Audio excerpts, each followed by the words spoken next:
বলছে হে রামচন্দ্র, তুমি তো সত্য যুগে বরং ভালোই ছিলে, আর যাই পারে হোক অন্তত পদ্ম ফুল ছিল, শঙ্খ ছিল, কিন্তু ত্রেতা যুগে তো দেখছি তুমি তীর ধনুক নিয়ে চলে এসেছো, তাতে আমাদের কি লাভ হচ্ছে?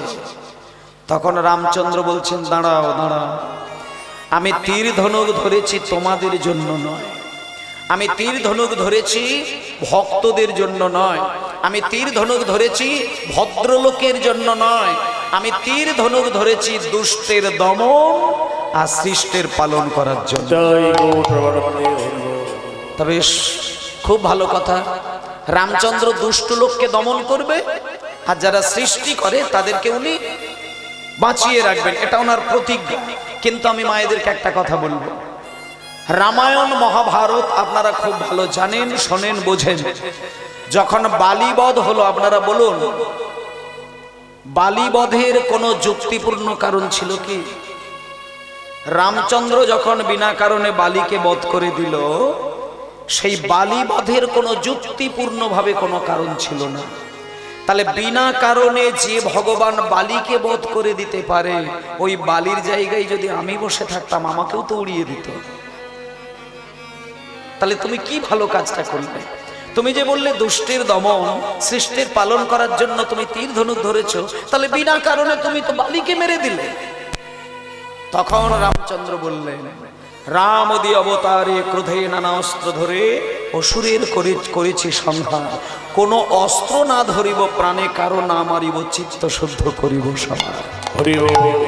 মানে রামচন্দ্র প্রতিজ্ঞা করলেন যে না, পরের যুগে এইবার যখন জন্ম নেব আমি আর কোনো অস্ত্র ধরব না। তাই সেই রাম পরের যুগে দাপর যুগ, বলুন কৃষ্ণ কি কোনো অস্ত্র ধরেছিলেন? অস্ত্র ধরেননি। তিনি অস্ত্রের পরিবর্তে কি ধরেছিলেন? মধুর মুরলী ধরেছিলেন।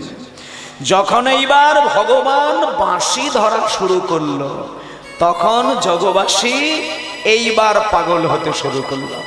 জগবাসী তখন এইবার আনন্দে নাচতে শুরু করেছে, আর মনে মনে বলতে শুরু করেছে বাবা বাবা বাবা বাবা বাবা, এত ভগবান দেখেছি কিন্তু এরকম বাঁশিওয়ালা ভগবান তো কোনোদিন দেখিনি।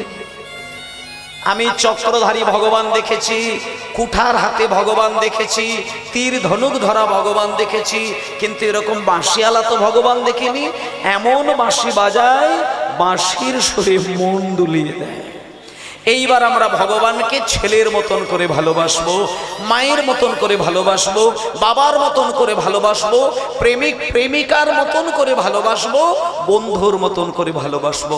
যখন কৃষ্ণ বাঁশি ধরা শুরু করলেন, তখন ভগবানকে যে যেমন খুশিভাবে ভালোবাসতে শুরু করলেন, তাতে ভগবানের কোনো রাগ হলো না। কেউ যদি মনে করে ভগবান আমার স্বামী, আমি তার স্ত্রী, ভগবান তাতেই খুশি। কেউ যদি বলে আমি তার বন্ধু, ভগবান আমার বন্ধু, তাতেও ভগবান খুশি। কেউ যদি বলে ভগবান আমার প্রিয়তম, আমি তার প্রিয়তমা, ভগবান তাতেই খুশি। কেউ যদি মনে করে ভগবান আমার পেটের সন্তান, আমি তার মা, তাতেও ভগবান খুশি হন। তাহলে এইরকম ভগবান আপনি কোথায় পাবেন?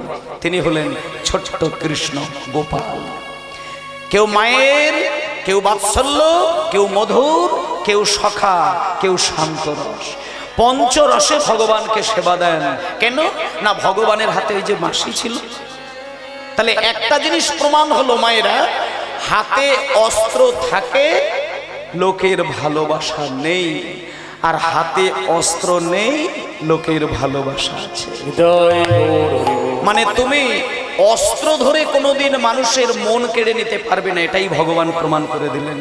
তার মানে তুমি যদি অস্ত্র ধরে, তুমি যদি চোখ রাঙিয়ে, তুমি যদি শাসন দেখিয়ে মানুষকে একটা কাজ করাতে চাও, হয়তো তোমার শাসনে একটা কর্ম হবে, হয়তো তোমার শাসনে সত্যকে তুমি দখল করতে পারবে, কিন্তু একটা জিনিস মনে রাখবে, শাসন দেখিয়ে মারধর করে চোখ রাঙিয়ে সবকিছু করা যায়, ভালোবাসাটাকে কোনোদিন গ্রহণ করা যায় না। কিন্তু মায়েরা দেখুন, সত্য যুগে নারায়ণ কিছু না কিছু ধরেছিলেন, ত্রেতা যুগে রামচন্দ্র কিছু না কিছু ধরেছিলেন, দাপরে কৃষ্ণ কোনো না কিছু ধরেছিলেন, কিন্তু মায়েরা বলুন কলিযুগে গৌরাঙ্গ মহাপ্রভু তিনি কি ধরেছিলেন? আপনারা বিচার করবে, বলবেন। চৈতন্যদেব তিনি কি ধরেছিলেন? তিনি বাঁশি ধরেছিলেন? কোনো কিছু ধরেছিলেন? সন্ন্যাসীদের একটা লাঠি থাকে জানেন তো, সন্ন্যাস ধর্মের একটা বিধান আছে, একটা লাঠি থাকার কথা। বিশ্বের যে কোনো সন্ন্যাসীর হাতে লাঠি ছিল, এমনকি স্বামী বিবেকানন্দের হাতে পর্যন্ত লাঠি ছিল, কিন্তু চৈতন্য দেবের হাতে লাঠি পর্যন্ত ছিল না। তিনি লাঠিটুকু ধরেননি। নিত্যানন্দ তো জানে তার ভাইকে, যে আমার নিতাই চাঁদ বলছে আমার ভাই ভালোর কাছে ভালো, কিন্তু মন্দের কাছে লক্ষ গুণ মন্দ। কারোর উপরে যদি কঠোর হয়ে যায়, মহাপ্রভুর মনের আবেগটা কেমন মায়েদের একটু বলে দিই। মহাপ্রভু এরকমই ধরনের একজন ছিলেন, কারোর উপরে যদি কোমল হতে চায়, কুসুমের থেকে কোমল হয়ে তার কাছে ধরা দেয়। আর কারোর উপরে যদি কঠোর হতে চায়, মেঘের বজ্রের থেকে তিনি কঠোর রূপ ধরতে পারেন। এটা চৈতন্য মহাপ্রভুর আবেগ। তাই নিত্যানন্দ জানেন যে আমার ভাই ভালোর কাছে ভালো, কিন্তু মন্দের কাছে মারাত্মক মন্দ হয়ে দাঁড়ায়, তার আমি তার লাঠিটাকে আগে থেকে সরিয়ে দেব। তাই নিতাই চাঁদ মহাপ্রভুর লাঠিটা আগে থেকে ভেঙে দিয়েছিলেন। তাই গৌর হরির হাতে লাঠি ছিল না। তবু একটা কথা বলি, গৌর হরির হাতে লাঠি নেই, কোনো অস্ত্র নেই, কোনো কিচ্ছু নেই, তবুও সেই গৌর হরি যার কাছে গিয়ে বাহু তুলে দাঁড়িয়েছেন, জগৎ ভুলে গিয়ে গৌর হরিকে বুকে জড়িয়ে ধরেছেন। আর আমরা হলাম সেই গৌরাঙ্গের মাটির মানুষ। সেই জন্যই মায়েদের একটা কথা বলছিলাম, যে সত্য যুগে নারায়ণকে কাছে পেলেও তারা কিন্তু এতটা ভাগ্যবান নয়, ত্রেতা যুগে রামকে কাছে পেলেও তারা এতটা ভাগ্যবান নয়, দাপরে কৃষ্ণকে কাছে পেলেও তারা এতটা ভাগ্যবান নয়, কলিযুগে গৌর হরিকে পেয়ে আমরা যতটা ভাগ্যবান হয়েছি। গৌর হরি তিনি তার অন্তর থেকে, তার সুধামাখি, তার প্রেম ভালোবাসা দিয়ে জগতের মানুষকে বলে দিয়েছেন তোমাদের কিচ্ছু করতে লাগবে না। তিনি এত বড় দয়াময়, তিনি বলেছেন যে তুমি তুলসী মালা যদি নিতে না পারো, তোমাকে মালা নিতে হবে না। তুমি যদি তিলক সেবা করতে না পারো, তোমাকে তিলক সেবা করার দরকার হবে না। তুমি যদি ধুতি পাঞ্জাবি না পরতে পারো, তোমাকে ধুতি পরতে হবে না। তুমি যদি সংসারের মায়া কাটাতে না পারো, তোমাকে সংসার ছাড়তে হবে না। যারা মালা পরে, যারা তিলক সেবা করে, যারা ধুতি পাঞ্জাবি পরে, যারা জপের মালায় নাম করে, তোমার শুধু কাজ হলো তাদেরকে সম্মান দেওয়া। মানে মহাপ্রভুর সংবিধান, বৈষ্ণব তুমি হতে না পারলেও তুমি যদি শুধু বৈষ্ণবকে সম্মান করে যাও, সেই সম্মান সরাসরি রাধা গোবিন্দের চরণে চলে। তাই গৌর প্রেমানন্দে হরি বলি। তাই জন্য বলেছে যে একমাত্র শ্রী চৈতন্য মহাপ্রভু বাংলায় এসেছিলেন বলে, একমাত্র চৈতন্য মহাপ্রভু বাঙালিদের মাঝখানে প্রেম দান করেছিলেন বলে বাঙালি উদ্ধার হলেন। নচেত বাঙালিকে কেউ পোছে না, কলিযুগকে কেউ পোছে না। তাই ভক্তমণ্ডলী মায়েরা, আজকে আমরা সবাই মিলে একটুখানি মন প্রাণ দিয়ে চলুন, একটুখানি চলে যাব কোন একটা ভক্তের জীবন কথার মধ্য দিয়ে। তার আগে সবাই মিলে মন প্রাণ দিয়ে একটুখানি হরে কৃষ্ণ মহামন্ত্র গানটা সবাই আমরা যে যার হৃদয়ের মধ্যে একটু বাজাবো। হৃদয় মন্দিরের মধ্যে যদি কেউ নাম অমৃতটাকে বারবার জাগরিত করতে পারেন, মন্থন করতে পারেন, আলাদা করে কোথাও গিয়ে ভগবানের সেবা দেবার প্রয়োজন হয় না। তার হৃদ মন্দিরে ভগবান সেবা নেবার জন্য চরণ যুগল বাড়িয়ে দেন। তাই চলুন আজকে সবাই মিলে হরে কৃষ্ণ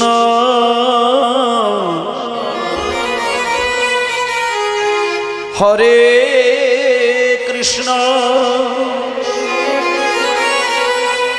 কৃষ্ণ কৃষ্ণ হরে হরে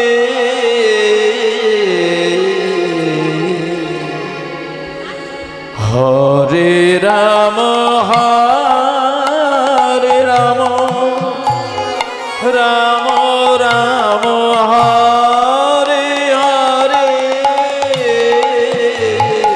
কৃষ্ণ হরে কৃষ্ণ নিতাই গৌর প্রেমানন্দে হরি কৃষ্ণ হরে হরে হরে রাম হরে রাম রাম রাম হরে হরে হরে কৃষ্ণ কৃষ্ণ কৃষ্ণ হরে হরে হরে রাম হরে রাম রাম রাম হরে হরে হরে কৃষ্ণ কৃষ্ণ হরে হরে হরে হরে রাম রাম হরে হরে হরে কৃষ্ণ হরে কৃষ্ণ কৃষ্ণ কৃষ্ণ হরে হরে হরে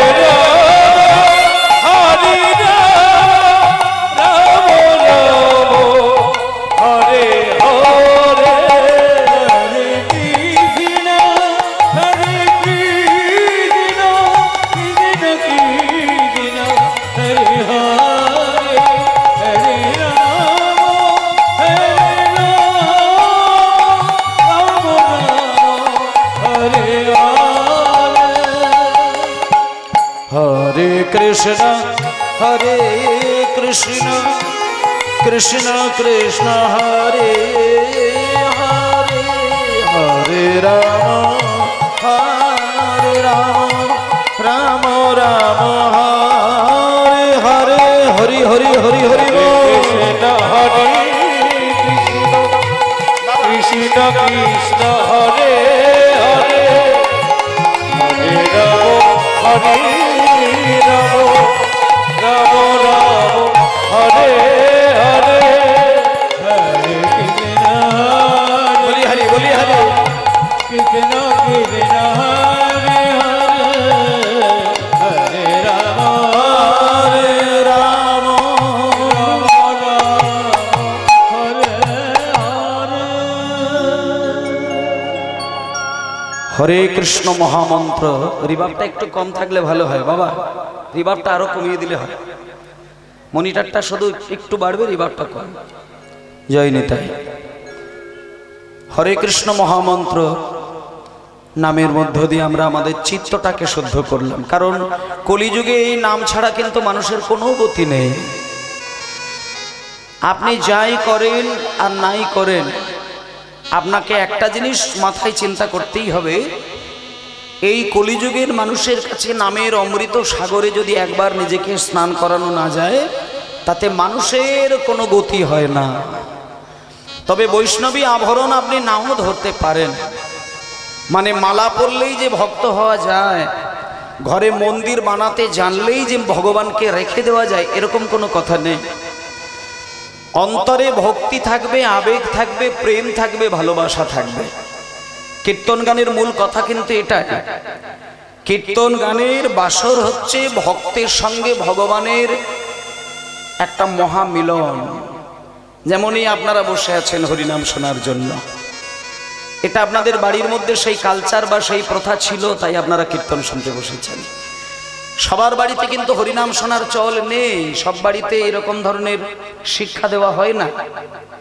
আপনার বাড়ির বা পাড়ায় দেখবেন ৫-৬ বছরের কত ছেলে মেয়েরা কত নানান খেলার মধ্যে তারা দক্ষতা লাভ করে বসে আছেন কিন্তু কটা বাচ্চা ছেলে খোল বাজিয়ে হরিনাম করে আনন্দ পায় বলুন কটা বাচ্চা ছেলের মধ্যে দেখতে পাবেন এখন তো দেখাই যায় না গেম খেলে আপনাকে উড়িয়ে দেবে কিন্তু আপনি যদি বলেন যে একটু করতাল বাজিয়ে হরিনাম কর একটু খোল বাজিয়ে হরিনাম কর একটু হাতে তালি দিয়ে হরিনাম কর করে না কিন্তু আপনি নবদ্বীপে গিয়ে একটা সপ্তাহ থাকবেন ভারতবর্ষ থেকে নয় বিদেশ থেকে মানুষ এসেছেন তাদের বাচ্চাগুলো 7 বছর 8 বছর 10 বছর 12 বছর বয়স ছোট্ট ছোট্ট ছেলে মা বাবা তাদেরকে ছোট্ট ছোট্ট শিখল তৈরি করে দিয়েছেন এই যে খোল বাজছে আমার কাছে এই ছোট ছোট মাপের খোল হয় বাচ্চাদের জন্য নদিয়াতে পাওয়া যায় তা সেই ছোট্ট ছোট্ট খোল তাদের বাচ্চাগুলোকে এমনভাবে ট্রেনিং দিয়েছেন এমনভাবে শিক্ষা দান করেছেন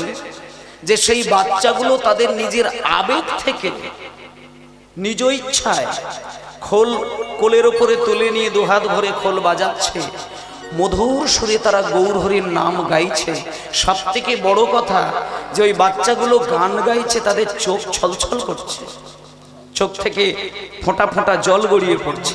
কি শিক্ষা দিয়েছেন? আমাদের কিন্তু এটা অনেক আগে দেওয়া উচিত ছিল, কারণ আমাদের কাছে গৌর হরির আগে কিন্তু কেউ ভগবান হতে পারেন না। আমরা ইতিহাস পড়ি, ইতিহাস জানি, কিন্তু ইতিহাসের গোড়ার কথাটা কিন্তু আমরা জানি না। বিশেষ করে সনাতন ধর্মের মানুষের কাছে ইতিহাসের মূল পর্বটি হচ্ছে চৈতন্য মহাপ্রভু। কিন্তু ইতিহাস বইগুলো আপনি উল্টে উল্টে দেখবেন, একটা পাতার মধ্যে একটা কোণে চৈতন্যদেবকে স্থান দিয়েছেন। এটা আমাদের বাংলা। আপনি এই বাংলা ছেড়ে আপনি পৃথিবীর যে কোনো দেশে গিয়ে তাদের ইতিহাস বইগুলোকে নিয়ে দেখবেন, তাদের দেশের যিনি মহাপুরুষ, তাদের মহাপুরুষকে নিয়ে পাতার পর পাতা লিখে মানুষকে জ্ঞান প্রচার করছেন। আর আমাদের বাংলার ইতিহাসের মূল গোড়ার কথা যাকে ছেড়ে কথা বলা যায় না, তিনি কিন্তু ওই শচীর নন্দন নিমাই। কিন্তু কটা মানুষকে আপনি নিমাই সম্পর্কে জ্ঞান জানতে পারবেন? আজকে যদি আপনি প্রত্যেকটা মানুষকে জিজ্ঞেস করেন যে বলতো রে ভারতবর্ষ কবে স্বাধীন হয়েছে, আপনাকে বলার সঙ্গে সঙ্গে উত্তর ছড়িয়ে দেবে। কিন্তু আপনি 50টা ছেলেকে জিজ্ঞেস করবেন চৈতন্য মহাপ্রভুর জন্মসালটা কত রে, আমি বলে দিচ্ছি, খেয়াল করে দেখবেন। 50টা ছাত্রকে জিজ্ঞেস করবেন, 50টা ছাত্রই উত্তর দিতে পারবে না। তাহলে কি শিক্ষার ব্যবস্থা? চৈতন্যদেব না আসলে আমরা হিন্দু সনাতন ধর্মের মানুষ এই মাইক দিয়ে ধর্ম রক্ষার জন্য কীর্তন প্রচার কোনোদিন সম্ভব হতো না। আজকে আমরা আনন্দে মাতোয়ারা হয়ে যায় হরিনাম করতে গিয়ে, রাধে রাধে জপা করো, আজ হোলি খেলবো শ্যাম তোমার সনে, ছোটি ছোটি গাইয়া ছোটি ছোটি গোয়াল, এইসব বলতে বলতে আমাদের কোমর ভেঙে যাবার খা। কিন্তু এসব ক্ষমতা দিয়েছে কে?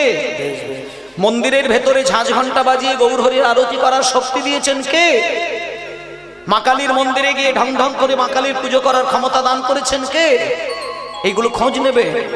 ওই শচীর নন্দন নিমাই যদি বাংলায় না আসতো, বাঙালি কোনোদিন উচ্চৈস্বরে বলতে পারতো না হরে কৃষ্ণ। কারণ এককালে এই বাঙালির মধ্যে একটা ভয়ঙ্কর অত্যাচার অলিতে গলিতে দেখা গিয়েছিল। প্রত্যেকটা হিন্দু সনাতন ধর্মের বাড়িকে ঘেরাও করা হতো, সনাতন ধর্মের বাড়িকে লক্ষ্য করার জন্য লোক ছেড়ে রাখতেন। কেউ যদি তাদের ধর্মের ভগবানকে ডাকে, দরজা ভেঙে তাকে বাইরে হিড়ির করে টেনে নিয়ে সে তার জিহ্বা ছেদন করে দেবে।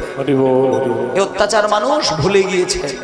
তাই আমি একটা কথা বলতে পারি আপনাদের, গত দুদিন হরিনাম হয়েছে, আজকে হরিনাম হবে, আজকে সমাপ্তক্ষণ, আবার 1 বছর পরে গান হবে। কিন্তু আস্তে আস্তে ঠাকুমা, ও ঝিমা আস্তে জয় নিতাই। তাহলে কীর্তন গাওয়া মানে আর কীর্তন শোনা মানে, আমি একটা কথা বলে দিচ্ছি, আবেগটাকে প্রধান করে রাখার চেষ্টা করবেন। গত দুদিন কিভাবে কীর্তন হয়েছে আমি জানি না, কিন্তু আমি আপনাদের চরণ ধরে একটা অনুরোধ করব, যখন আপনি হরিবাসরে দাঁড়িয়ে কীর্তন শুনবেন কিংবা ইউটিউব চালিয়ে হেডফোন দিয়ে কীর্তন শুনবেন, আপনি কিন্তু সবার আগে নিজেকে বিচার করে দেখবেন, আমি কিন্তু মানুষ।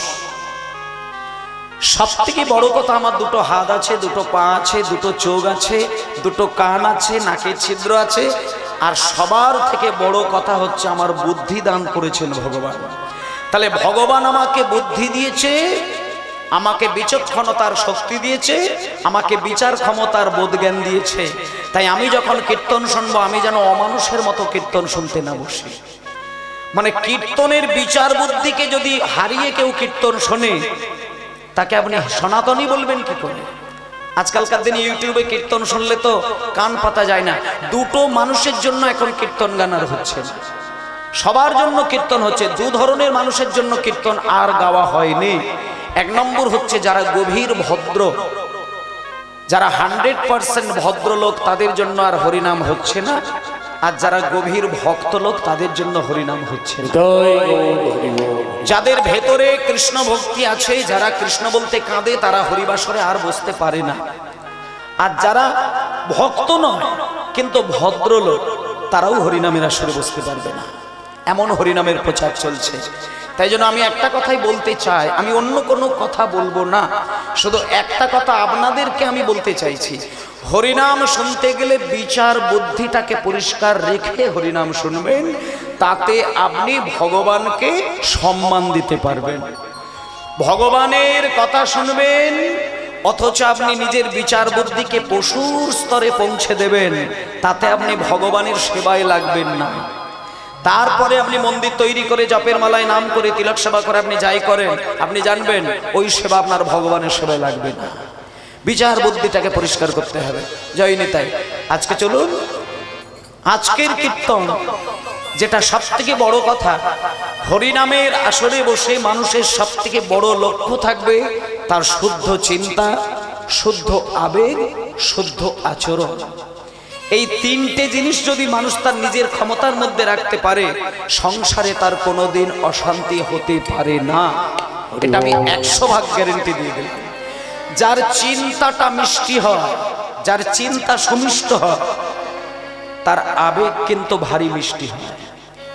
আপনি মুখে যাই বলেন না কেন, আপনার চিন্তা যদি তেতো হয়, আপনার আবেগটা বাইরে থেকে তেতো লাগে।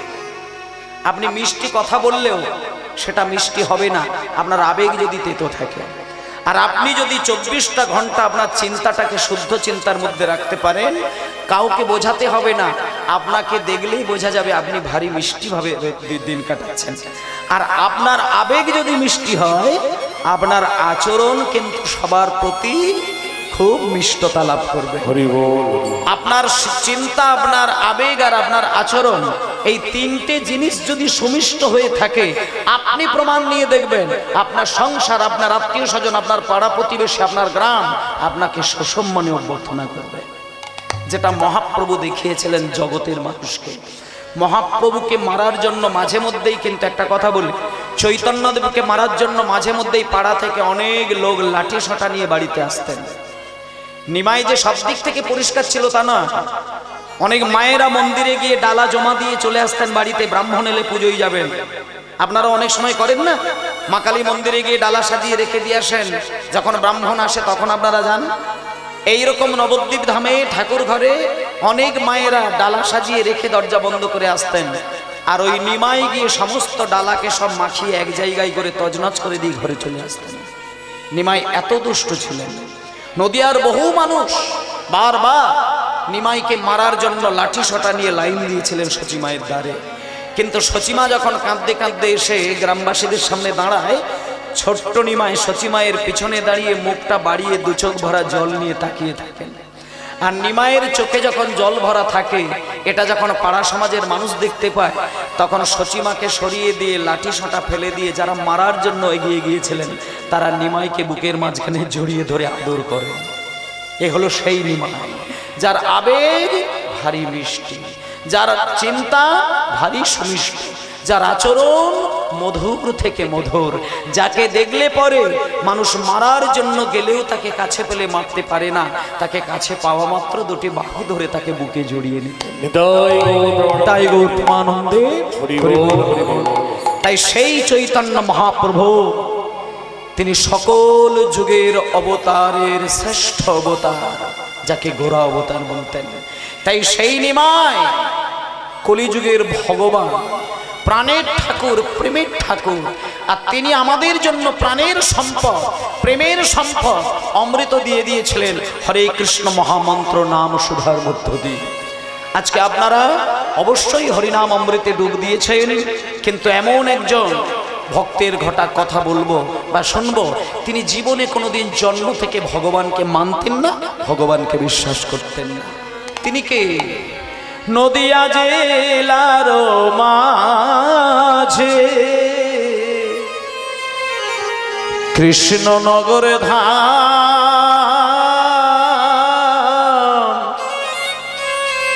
অতি মহিয়সী নারী চন্দ্র সসেনা,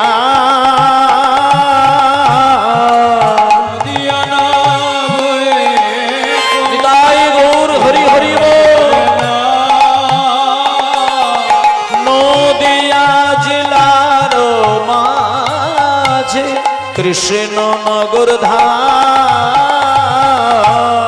নদিয়া নগর বাজে কৃষ্ণনগর, অতি মহিয়সী চন্দ্র শশী না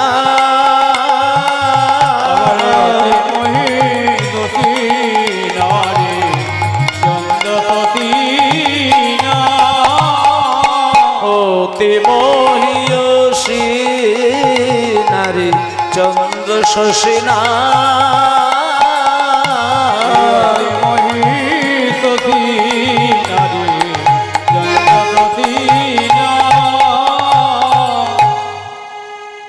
ভক্তমণ্ডলী মায়েরা, আজকে এইখানে এমন একজন ভক্তের কথা আমরা আস্বাদন করব, যে ভক্তটা জন্মের সময় সোনার চামচ মুখে করে জন্ম নিয়েছিলেন। সোনার চামচ মুখে করে জন্ম নিয়েছিলেন, তার মানে তার বাবা তখনকার দিনে কোটি কোটি টাকার মালিক, আর কেজি কেজি সোনা, কেজি কেজি হিরে মুক্ত তার বাড়িতে একবারে আলমারি ঠাসা। ছেলেটা মানে মেয়েটা এত আদরের কন্যা। একটা কথা বলি মা, দেখবেন যারা খুব ক্রোড়পতি লোক হয়, দেখবেন তার বাড়িতে যদি একটা কন্যা সন্তান জন্ম হয়, সেই কন্যা সন্তানকে রাজরানীর মতন করে ভরিয়ে তাকে মানুষ করেন। তা আজকে সেই রাজামশাইয়ের, জমিদারের একটাই কন্যা, সে দ্বিতীয় সন্তানের আর আশা করেননি। আর এখন বর্তমানে মা বাবারা চিন্তা করে একটা পুত্র সন্তান হোক। এই পুত্র পুত্র পুত্র পুত্র করে অনেক মায়ের 6টা করে কন্যা সন্তান হয়ে গিয়েছে, শুধু ছেলের আশা। এবারে ছেলে হবে, ওবারে ছেলে হবে, সেবারে ছেলে হবে, এই করে করে 11টি মেয়েই হয়ে গেল, ছেলে আর হলো না। মুখে কি রাগ, ভেতরে কি যন্ত্রণা। কিন্তু মায়ের একটা কথা বলি, আপনি ছেলের চিন্তা করে করে করে মাথা ঠুকছেন, কিন্তু একটা কথা জানেন তো, বেটার বাপ হতে সাত তোমার বড় চিতে। কিন্তু ভেবে দেখেছো বেটা কি তোমায় করবে সুখী? শত বেটার বাবা হয়ে গেছে হাবা, রামায়ণে তার প্রমাণ দেখি। রাবণ রাজা ছিল লঙ্কার অধিপতি, 1 লক্ষ বেটা 1.25 লক্ষ নাতি, কেহ না রহিল বংশে দিতে বাতি, রামায়ণে তার প্রমাণ দেখি। তাহলে আপনি মনে করেছেন যে আপনি 10টা ছেলের জন্ম দিতে পারলে আপনি একজন ভালো বাবা হতে পারবেন, মা হতে পারবেন, আর বুড়ো বয়সে খেতে পাবেন, বংশ রক্ষা করবে? কোনো গ্যারেন্টি দেওয়া যাবে না। দেখুন, আপনি 10টা ছেলের বাবা হতে পারেন, কপালে যদি আপনার সুখ না থাকে আপনি সুখ কোনো দিন পেতে পারেন না। আর আপনার যদি কপালে সুখ লেখা থাকে, আপনার ছেলের প্রয়োজনই নেই, 1000 মায়ের সন্তানের সে আপনাকে ভালোবাসা দিয়ে ভরিয়ে দেবেন। তাই জন্য মাগো, এখন বর্তমান পরিস্থিতিতে যারা ছেলের মায়ের থেকে মেয়ের মা হয়ে বসে আছেন, তারা অনেক কোটি কোটি শান্তিতে আছেন। বৃদ্ধাশ্রমগুলো একবার বেড়াতে যাবেন। ওমা, আপনারা নবদ্বীপে বেড়াতে যান তো, বৃন্দাবনে বেড়াতে যান তো, দীঘা পুরী বেড়াতে যান তো, একটা দিন করে বৃদ্ধাশ্রমগুলো বেড়াতে যাবেন, এগুলো দেখার দরকার আছে। বৃদ্ধাশ্রমে বেড়াতে না গেলে আপনি নিজেকে তৈরি করতে পারবেন না। আপনি তীর্থে বেড়াতে যাওয়ার দরকার নেই, আপনি 10টা বৃদ্ধাশ্রমে ঘুরে 10 দিন কাটান, আপনি নিজেকে তৈরি করে ফেলবেন। আমি প্র্যাকটিক্যাল কথা বলছি। বৃদ্ধাশ্রমে যে দাদু ঠাম্মাগুলো বসে বসে থরথর করে করে কাঁদছে, তাদের ভেতরের খবরটাকে নিয়ে আসবেন একবার, তাদের বুকে কানটা রেখে ভেতরের যন্ত্রণাটাকে একবার উপলব্ধি করবেন। আমার জীবনে 7টা বৃদ্ধাশ্রমে আমি কত বৃদ্ধ মায়ের কান্না শুনেছি, আপনারা শুধু কান্নাটাকে শুনে আসবেন। তবে বৃদ্ধাশ্রমে যে মা বাবাগুলো কাঁদে না, তারা চিৎকার করে কাঁদে না, নীরবে কাঁদে, ভেতরের যন্ত্রণা অন্তর দিয়ে বুঝতে হয়। কাঁদে না কেন? হাসি খুশি মনে জীবন কাটায়। কারণ মা একা জানেন, এটা কেউ জানে না, শুধুমাত্র মা জানে কুপুত্র যদি বা হয়, কুমাতা কদাপি নয়। ছেলে মেয়ে খারাপ হলেও আমি তো তার মা, আমি খারাপ হতে পারি না। আমি যদি বৃদ্ধাশ্রমে দুফোঁটা নয়নের জলে আমার সন্তানের জন্য কাঁদি, আমি বুঝতে পারবো আমার সন্তান চোখ থেকে জল বেরোবে না, আমার সন্তানের চোখ থেকে রক্ত বার হবে। তাই মায়েরা, বৃদ্ধাশ্রমে গিয়ে মায়েদের কাছ থেকে খবরগুলো নিয়ে আসবেন। যে মার যে বাবাগুলো বৃদ্ধাশ্রমে বসে আছে, তাদের ছেলে মেয়েগুলোর খোঁজ নিয়ে দেখবেন। কেউ কিন্তু মূর্খ নয়, কেউ চাষি নয়, কেউ মাতাল না। যে মা বাবাগুলো বৃদ্ধাশ্রমে পড়ে রয়েছে তাদের সন্তানগুলো বড় বড় উচ্চ শিক্ষিত ভদ্র অফিসার, তাদের মাকে চলে যেতে হয়েছে বৃদ্ধাশ্রমে। তাহলে কোথায় শিক্ষা পাবেন? তাই জন্য ছেলে ছেলে করে পাগল হওয়ার কিচ্ছু দরকার নেই। আজকে একটা মাত্র কন্যা, বাবা মনে মনে চিন্তা করলো আমার একটি মাত্র কন্যা, আমি তাকে আদর দিয়ে ভালোবাসা দিয়ে স্নেহ ভরি আমার সন্তানকে মানুষ করব। মায়েরা, আজকে যে মেয়েটি জন্ম নিয়েছে জমিদারের মেয়ে, সেই মেয়েটির নাম আদর করে রেখেছেন চাঁদের মতো তার বদন। যেমন চন্দ্রের মধ্যে কোনো কলঙ্ক নেই, আমার এই মেয়ের বদনের মধ্যে যেন পূর্ণ পূর্ণিমার চাঁদ। তাই সেই মেয়েটি চাঁদের মতো দেখতে, উজ্জ্বল তার বদন। বাবা মা আদর করে তার নামটা রেখে দিল চন্দ্র শশী। চন্দ্র শশী নাম নিয়ে দিনে দিনে দিনে দিনে দিনে দিনে দিনে দিনে বেশ বড় হয়, বেশ বড় হয়, বেশ কটা দিন কাটে। কিন্তু মায়েরা, একটা আপনাদের কথা বলবো, টাকা পয়সার জোর থাকলে না ভগবানকে ডাকার মতো ইচ্ছাটা মানুষের হয় না। আজকে জমিদারের মেয়ে তো, মেয়েটাকে সবই শিক্ষা দিয়েছেন। বাবার শিক্ষায় মেয়েটা দামি দামি শাড়িগুলোকে আলমারিতে কেমন করে সাজাতে হয়, সোনাদানাকে কেমন করে যত্ন করে আলমারির ভেতরে রাখতে হয়, কেমন করে সারা রাজবাড়িটাকে ধুয়ে মুছে পরিষ্কার রাখতে হয়, এটা ওই মেয়েটা জানে। কিন্তু আপনারা যেটা পারেন সেটা কিন্তু ওই জমিদারের মেয়েটা পারে না। আপনারা কিন্তু প্রত্যেক দিন সন্ধ্যাবেলায় কিন্তু সন্ধ্যা প্রদীপ দেন, দেন তো নাকি? প্রত্যেকেই দেন, এটা হিন্দু সনাতন ধর্মের বিধান। সন্ধ্যাবেলা একটা প্রদীপ জ্বালতে হবে আর তারপরে শঙ্খ বাজাতে হবে, সবার বাড়িতে হয়। কিন্তু ওই জমিদারের মেয়েটি কিন্তু জীবনে কোনোদিন সন্ধ্যা প্রদীপ কাকে বলে জানে না। কোনোদিন দুটো ধূপকাঠি নিয়ে তুলসী তলায় এইভাবে হাতটাকে নাড়িয়ে কোনোদিন ধরে না। কেন? তার মা বাবা তাকে শেখায় না। দেখতে দেখতে দেখতে দেখতে মেয়েটা বড় হয়। এবার দেখবেন যাদের বাড়িতে ছেলে আছে তাদের মা বাবার এক চিন্তা, কিন্তু যার বাড়িতে কন্যা আছে, মেয়ে আছে, তাদের মা বাবার এক চিন্তা। যখনই বাড়িতে মেয়ে থাকবে, মেয়েটা যখন শিশু থাকবে তখন অসুবিধে নেই, কিন্তু ধীরে ধীরে যখন মেয়েটা বড় হয়ে যাবে তখন কারোর চিন্তা হোক না হোক, বাবার কিন্তু ভেতরে একটা চিন্তা এসে যায় যে আমার মেয়েটা বড় হয়েছে, এইবার বিবাহ দিতে হবে, আর বেশি দিন রাখা যাবে না। কেন জানেন মায়েরা? নারীর জীবন, মেয়েদের জীবন সেই দিনকেই সফল হয়, সার্থক হয়, যেদিন একটা নারী বিবাহ করে স্বামী সুখে ঘর করে তার গর্ভে একটা সন্তান জন্ম দিয়ে সেই সন্তানকে কোলে করে স্তনদুগ্ধ পান করিয়ে বড় করিয়ে দেওয়ার পরে সেই সন্তান যখন পিছন থেকে মায়ের গলাটা জড়িয়ে ধরে মা বলে ডাকে, সেদিন নারী জীবন সার্থক হয়ে যায়। আজকে জমিদার মনে মনে চিন্তা করছে আমার একটি মাত্র কন্যা চন্দ্র শশী, এবার তার বিবাহ দিতে হবে। তড়িঘড়ি করে তাড়াহুড়ো করে দেখে শুনে একটা ছেলের সঙ্গে যোগাযোগ শুরু করলেন। অরূপ স্বরূপ সগুণ নির্গুণ দয়াল ভয়াল হরি হে, আমি কি বা বুঝি, আমি কি বা জানি, আমি কেন ভেবে মরি হে। অরূপ স্বরূপ সগুণ নির্গুণ দয়াল ভয়াল হরি হে, আমি কি বা বুঝি, আমি কি বা জানি, আমি কেন ভেবে মরি হে। নিতাই গৌর হরি হরি বল।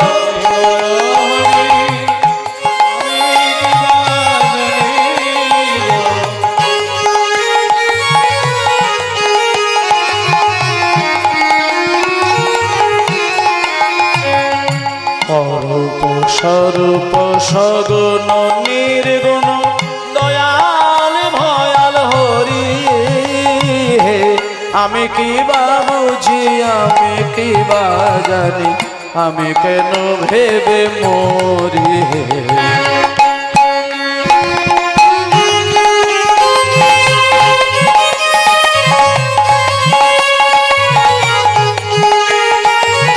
এত জোরে না, এত জোরে না।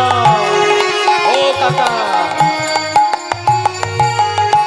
অত ভালো আমরা বাড়ি দিও নে।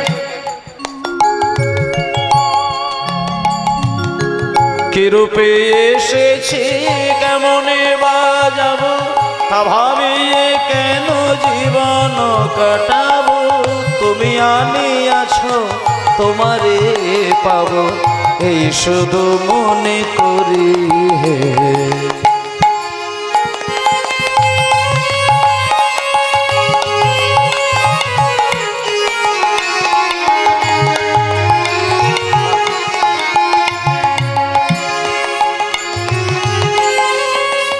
নিতাই গৌর প্রেমানন্দে হরি বল হরি বল হরি বল। দেখতে দেখতে মায়েরা,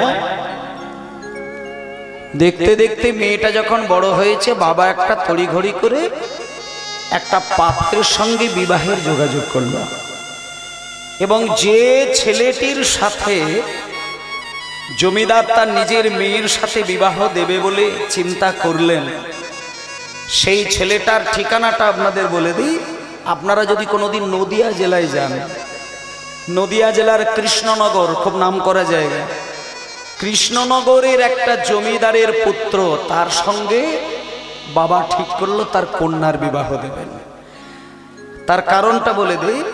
এখানে যারা মা বাবা আছেন, যারা মেয়ের বিবাহ দেন বা দিয়েছেন বা দেবেন বলে মনে করছেন, চিন্তা করে দেখবেন, আমি যদি খেতে নাও পারি, মেয়ে শ্বশুর বাড়ি গিয়ে খেতে পাবে না, এটা কিন্তু কোনো মা চিন্তা করে না। সব সময় মা বাবা চিন্তা করে আমার মেয়ে এখানে যতটা সুখে আছে তার থেকে অন্তত বেশি সুখে থাকুক শ্বশুর বাড়িতে গিয়ে। মা হাজার দুঃখ সহ্য করে, মেয়েকে দুঃখ পেতে দেয় না। বাবা হাজার অভাব সহ্য করে, কিন্তু মেয়েকে অভাব বোধ করতে দেয় না। এবার একটা কথা বলি, তড়িঘড়ি করে তাড়াহুড়ো করে নদিয়া জেলার কৃষ্ণনগরের এক জমিদারের সন্তানের সঙ্গে তার বিবাহের একটা দিন ধার্য করে ফেলে। ইতিমধ্যে বিবাহের দিনটা এসে যায়, কিন্তু মা বিবাহের দিন আসলো, সকাল থেকে কত আত্মীয় স্বজনের আনাগোনা, কত হই হই, খাওয়া দাওয়া, রান্না বান্না, কত কিছু ব্যাপার।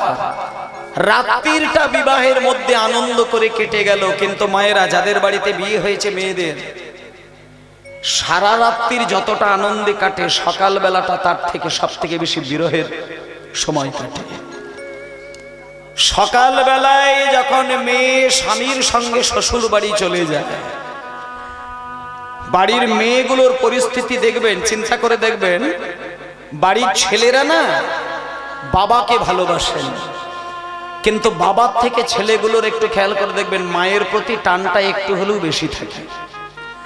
আর বাড়ির কন্যা সন্তান যারা, বাড়ির মা যারা, মেয়েরা যারা, তারা দেখবেন মাকে ভালোই বাসে, কিন্তু মায়ের থেকে মেয়েগুলো যেন বাবার প্রতি একটু ভালোবাসাটা বেশি। যখনই বিবাহ কেটে গেল, সকালবেলা চন্দ্রশশী দেবী বাড়ি যাবে, মাকে প্রণাম করতে গেছে, চন্দ্রশশী দেবীর চোখ থেকে কলসি কলসি নয়নের ধারা, কিন্তু যখন বাবাকে প্রণাম করতে গেল, তখন কিন্তু চন্দ্রশশী দেবী নিজেকে স্থির থাকতে পারল না, আছাড় খেয়ে বাবার চরণে মূর্ছা চলে গেল। বাবার কোলে বেশি আদর খায় প্রত্যেকটি বাড়ির কন্যাগুলো দেখবেন। তাই যেদিন মেয়ের বিয়ে হয়ে বেরিয়ে যায়, বাবার কথা চিন্তা করে মেয়েরা বেশি বুকে যন্ত্রণা পায়। আজকে যখন চন্দ্রশশী দেবী ঘর থেকে বেরিয়ে যাবে, বাবাকে দেখে প্রণাম করতে গিয়ে আছাড় খেয়ে পড়েছেন, জ্ঞান ফিরিয়ে দিয়েছে, মাথায় জল দিয়ে দিয়েছেন, মেয়েকে বুকের মাঝখানে জড়িয়ে ধরে বলছে, মারে কাঁদিস না, আয় কোলে আয়। বুকের ওপরে মাথাটাকে চেপে ধরে আদর দেখিয়ে দেখিয়ে বলছে, মারে একটা কথা বলি, যে কোনো নারী, যে কোনো মেয়ের যখন বিবাহ হয় না, সেই দিনকেই সে কিন্তু তার আপন মানুষকে দেখে।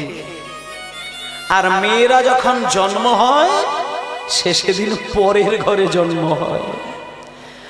এতদিন তুই পরের ঘরে ছিলি, দুঃখ করিস না।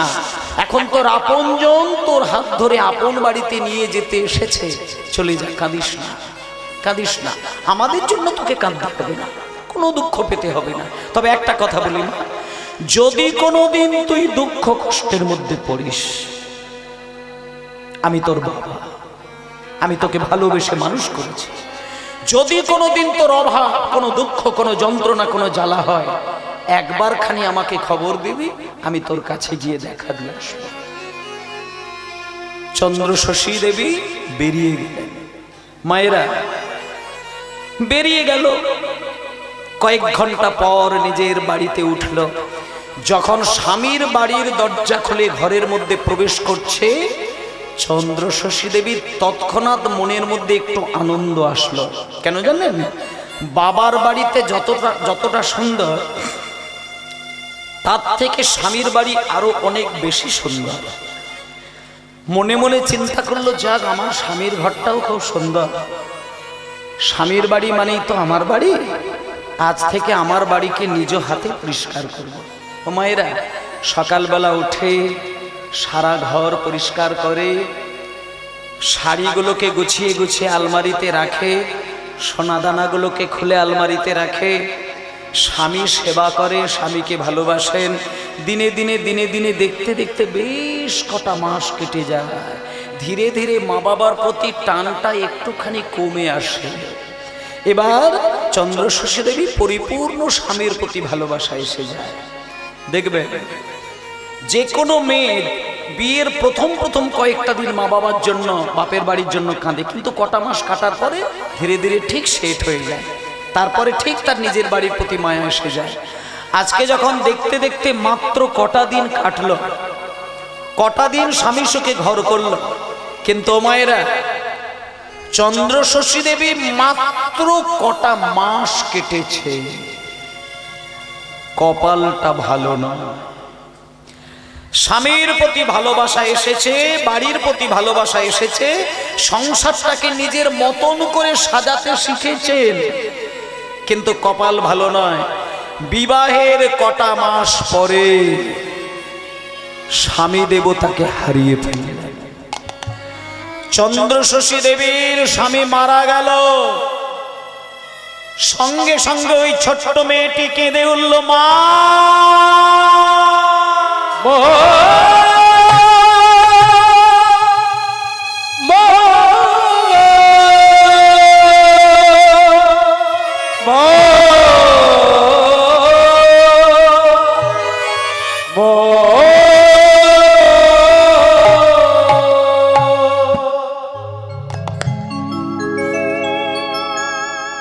সন্তানের যখন কোনো বিপদ হয়, দেখবেন প্রথমেই সন্তানের মা বলে চিৎকার করে ওঠে প্রত্যেকটি সন্তান।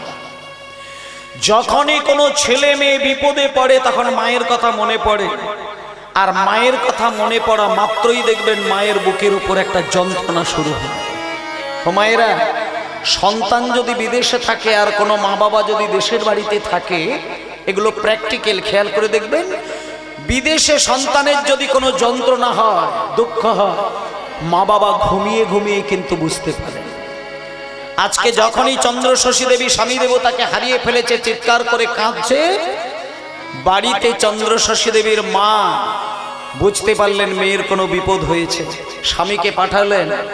তখন চন্দ্রশশী দেবীর বাবা যখন জামাই বাড়িতে গেল, গিয়ে যখন জামাই বাড়িতে ঢুকছে, দেখলো তার কন্যা কাঁদতে কাঁদতে মূর্ছা চলে যাচ্ছে, জামাই মারা গিয়েছে।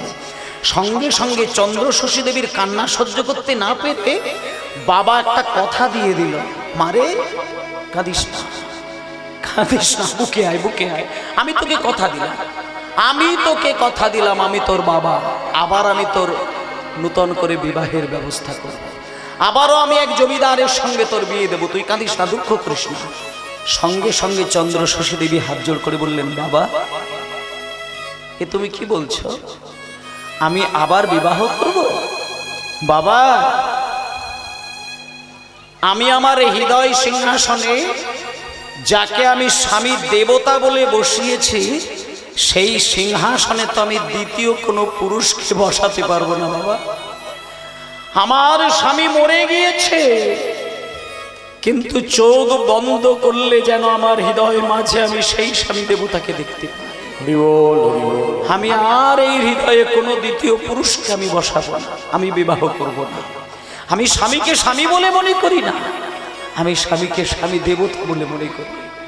চোখ বন্ধ করব, আমার হৃদয়ে আমি আমার স্বামী দেবতাকে দেখতে পাবো।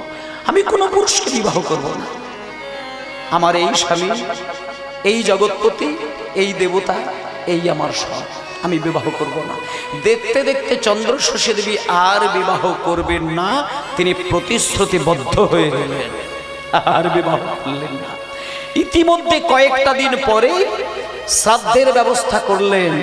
আপনাদের বাড়িতে যদি কারো স্বামী মরে যায়, শ্রাদ্ধের ব্যবস্থাটা কিন্তু মা জননীর দায়িত্ব নিতে পারেন না, কিন্তু চন্দ্রশশী দেবী সবাইকে বলে দিলেন, লোগো আমার স্বামী মরে গেছে, সম্পূর্ণ দায়িত্ব আমি নিজে হাতে নেব। আমি বাড়িতে বাড়িতে গিয়ে নিজে হাতে নিমন্ত্রণ করব, সবাইকে আমি হাত জোড় করে বলবো আমার স্বামীর শ্রাদ্ধ অনুষ্ঠানে তোমরা যাবে, তোমরা আশীর্বাদ করবে আমার স্বামী দেবতার আত্মা যেমন শান্তি পায়। এই বলে মায়েরা সবাইকে নিমন্ত্রণ দিয়েছেন, সবাই এসেছেন। এইবার কাণ্ডটা দেখুন, হাজার হাজার মানুষকে নিমন্ত্রণ দিয়েছে।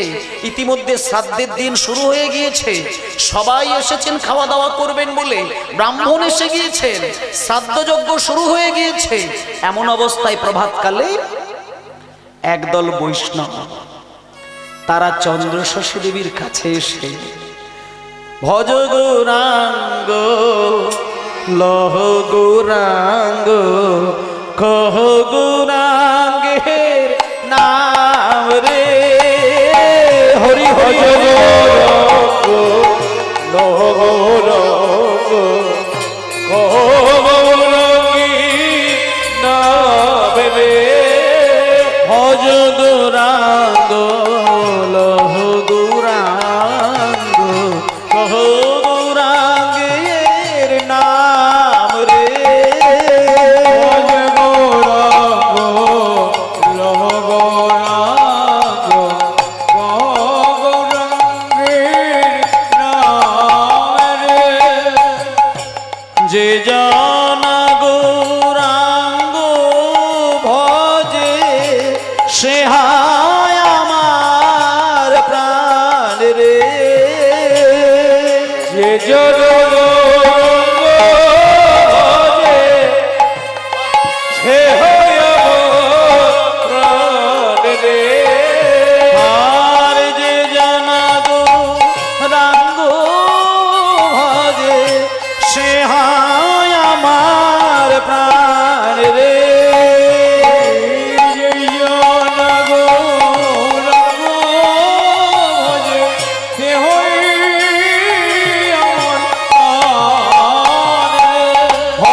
গৌরাঙ্গ লহ গৌরাঙ্গ কহ গৌরাঙ্গের নাম রে, ভজ হরি হরি বল হরি বল কহ গৌরাঙ্গের নাম রে, ভজ গৌরাঙ্গ লহ গৌরাঙ্গ কহ গৌরাঙ্গের নাম রে। মায়েরা, রাজবাড়ির দরজা ভেদ করে যখন একদল গৌর ভক্ত এসে দাঁড়ালেন মায়ের কাছে, মা জননী বসেছিলেন, হঠাৎ করে উঠে পড়ে হাত জোড় করে বললেন, কে বাবা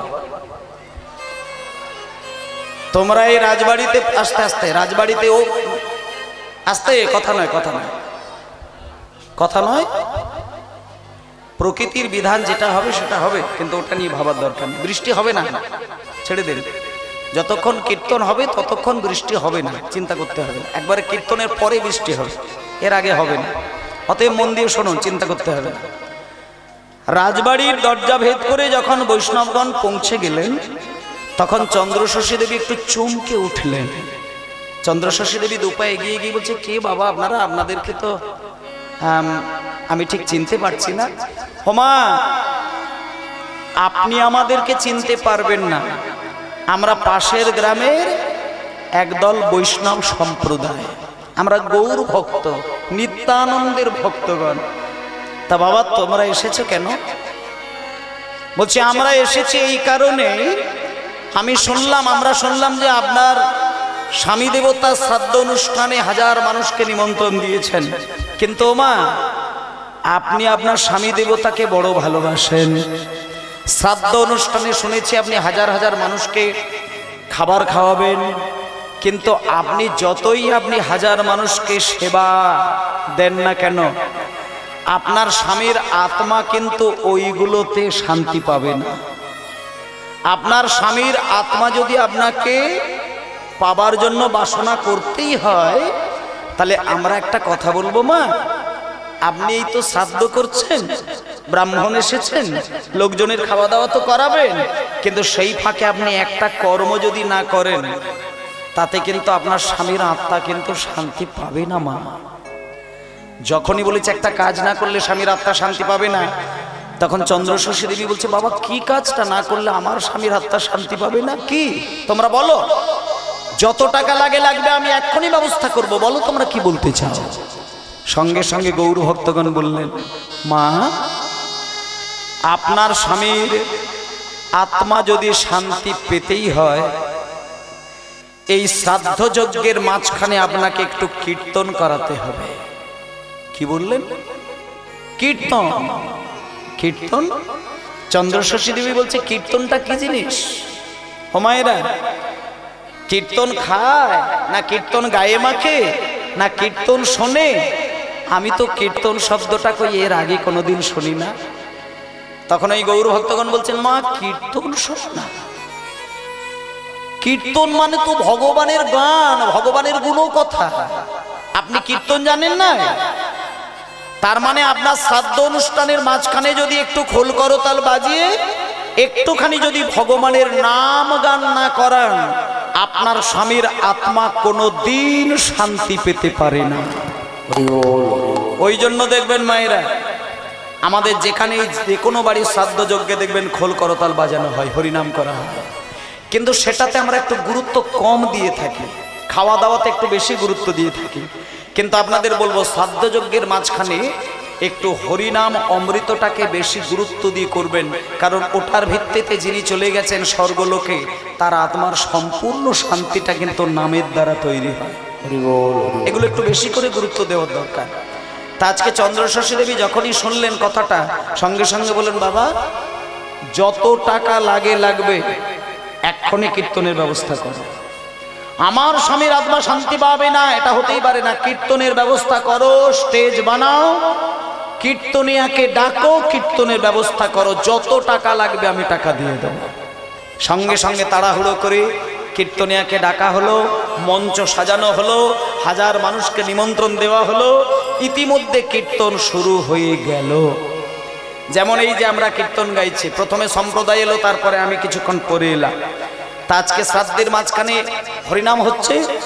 এবার যিনি কীর্তনিয়া, তিনি কীর্তন মঞ্চে যাবার আগে মাকে প্রণাম করতে গেছেন। এবার মাকে প্রণাম করতে গিয়ে বলছেন মা আপনি জমিদার গিন্নিমা? হ্যাঁ বাবা আমি জমিদার গিন্নিমা, এসো আমি তোমায় আশীর্বাদ করলাম। না না না মা আপনি আমায় আশীর্বাদ করো, কিন্তু একটা কথা বলি, আপনি এখানে বসে থাকবেন আর আমি ওইখানে কীর্তন গাইবো, 1000 মানুষ কীর্তন শুনবে আর আপনি এদিকে ঘুরে ফিরে লাফঝাপ করে বেড়াবেন, ওটা কিন্তু হবে না মা। আমি যতক্ষণ কীর্তন গাইব আপনি আমার সামনে বসে মাথা নত করে মন দিয়ে আপনি এক মন প্রাণ দিয়ে কীর্তনটা শ্রবণ করে যাবেন। আপনি কীর্তন শুনে যতটা প্রশান্তি লাভ করবেন, আপনি এইটুকু বুঝবেন আপনার স্বামীর আত্মা ঠিক ততটাই শান্তি পাবে। শ্রাদ্ধ যার হয় তার সম্পর্কের প্রত্যেকটা মানুষকে কিন্তু কীর্তন শুনতে হয় শ্রাদ্ধের দিনে। কটা বাড়িতে হচ্ছে বলুন? খাওয়া দাওয়ার দিকেই ব্যতিব্যস্ত হয়ে থাকেন, কিন্তু শ্রাদ্ধ যার হবে তার বাড়ির পরিবারের প্রত্যেক ভালোবাসার মানুষকে মন দিয়ে নামামৃতে ডুবতে হয়। যতটুকু নামামৃতে এখানে আপনারা ডুববেন, ওই ভালোবাসার সূত্রে সেইখান থেকে উনি শান্তি পাবেন আর আপনাদের উপরে আশীর্বাদ ছড়িয়ে দেবেন। তাই আজকে চন্দ্রশশী দেবী বললেন বাবা আমি কথা দিলাম আমি জীবনে কোনো দিন কীর্তন শুনি না, কিন্তু আজকে আমি প্রতিশ্রুতিবদ্ধ হলাম তুমি চলো, আমি তোমার সঙ্গেই যাব, তোমার সামনে বসে আমি কীর্তন শুনব। এই বলে মায়েরা যতক্ষণ কীর্তনিয়া কীর্তন গাইলেন, যে চন্দ্রশশী দেবী জীবনে কীর্তন শব্দটার সঙ্গেই পরিচিত ছিল না, আজকে সেই মা জননী এক টানা বসে তিনি কীর্তন শুনলেন। আর যিনি কীর্তনিয়া তিনি উদাত্ত কণ্ঠে ভগবানের চরণে আকুল হয়ে তিনি গান গাইছেন। তুমি তুমি আপনা হইতে আপনার, যার কেহ নাই তুমি আছো তার, একই সবই মিছে কথা ভাবি সেবার, বড় বাজে দিন স্মরণে কেন বঞ্চিত হব চরণে, কেন বঞ্চিত হব চরণে, কেন বঞ্চিত হব চরণে। আমি কত আশা করে বসে আছি পাব, জীবনে না হয় মরণে, কেন বঞ্চিত হব চরণে, কেন বঞ্চিত হব চরণে, বঞ্চিত হব চরণে, কেন বঞ্চিত হব চরণে, কেন বঞ্চিত হব চরণে, কেন বঞ্চিত হব চরণে। আস্তে কীর্তনিয়া যতক্ষণ কীর্তন গানটা করলেন, চন্দ্রশশী দেবী ততক্ষণ কোনো কথা বলে না, আর ঘাড় উঁচিয়ে তাকায়ও না। 3টে ঘন্টা হরিনাম হবার পরে, যেমন এই যে হরিনাম হচ্ছে, গানের শেষে আপনারা হুড়মুড়িয়ে ওঠেন আর কীর্তনিয়াকে প্রণাম করেন। আর প্রসঙ্গটা এলো বলে বলে দিচ্ছি, আমি কীর্তন শেষ করে যখন চেষ্টা করব, আপনারা কেউ প্রণাম করার জন্য আসবেন না।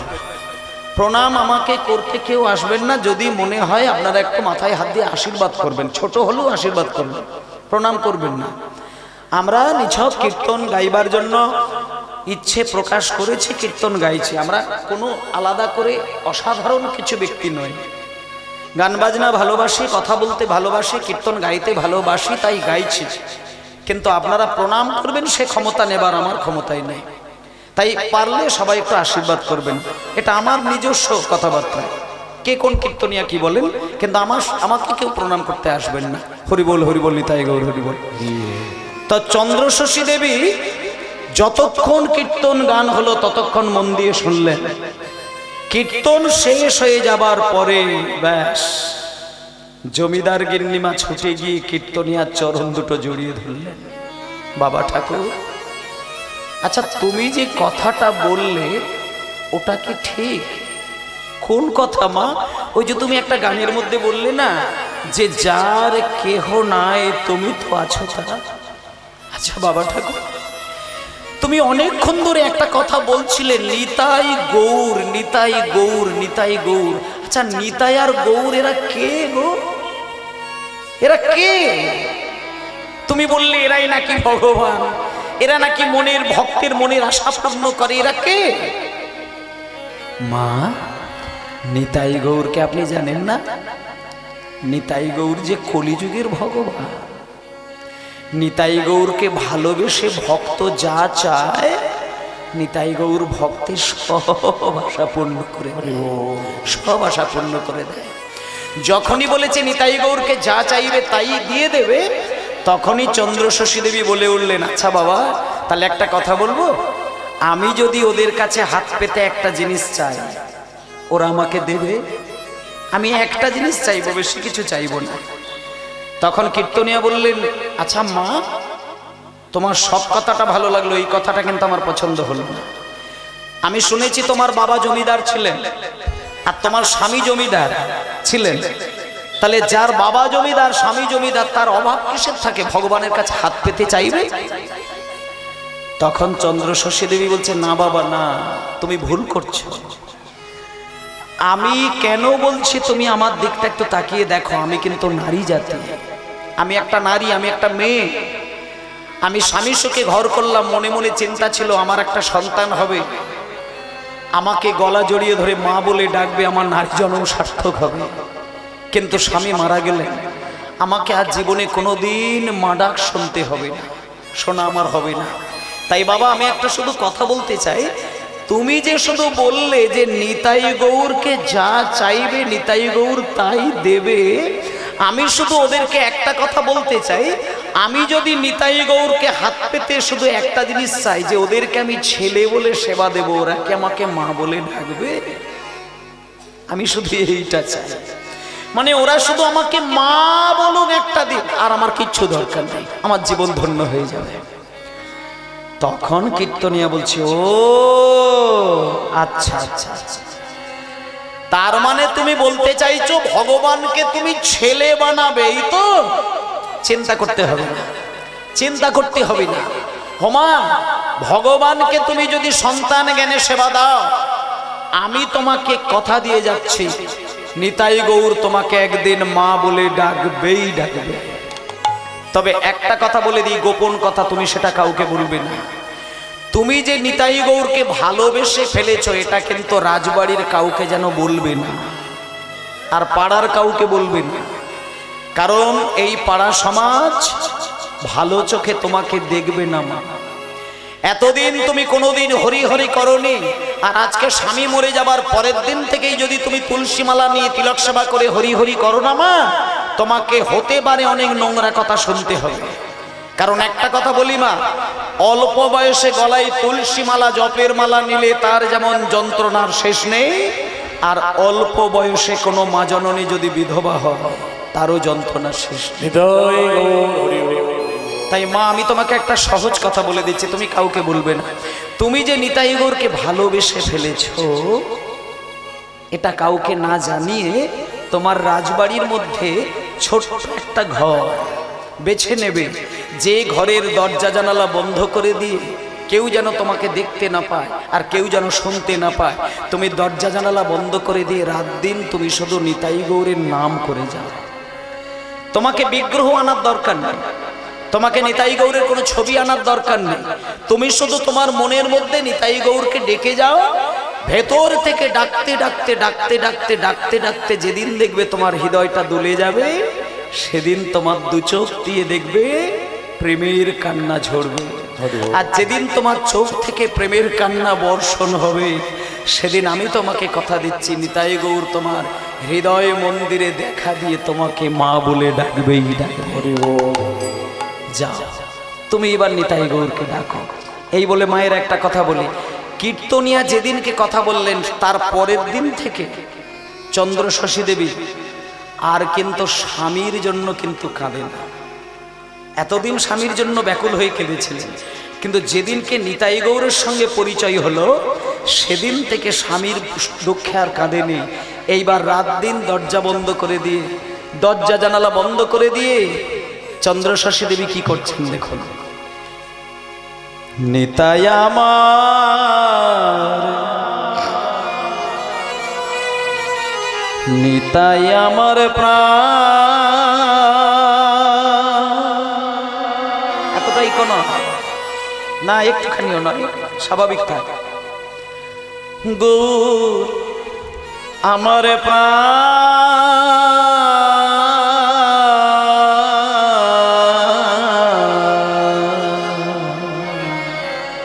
দরজা জানালা বন্ধ করে দিয়ে জমিদার গিন্নি শুধু চোখ বন্ধ করে একটাই কথা, হাজার কথা বলতে চাইছে কিন্তু মুখে যেন তার কথা ফোটে না, শুধু একটাই কথা বেরিয়ে আসছে আর অবিরল অশ্রুধারা বইছে।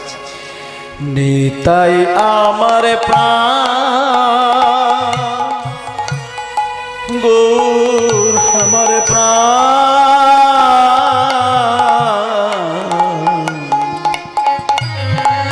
নিতাই আমার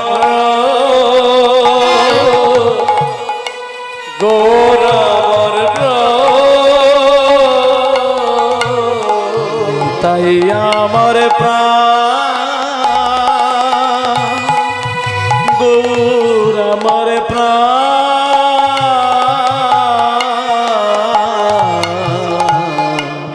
নিতাই আমার প্রাণ, গৌরী আমার প্রাণ। ভক্তি ভরে ডাকলে পরে পুরাবে মনস্কাম। ভক্তি ভরে ডাকলি পরে পুরাবে মনস্কাম।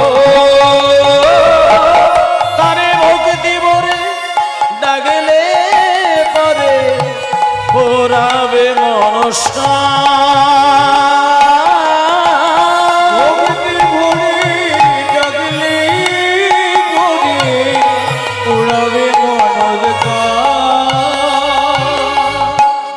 নিতাই আমার প্রাণ, গৌর আমার প্রাণ। নিতাই হে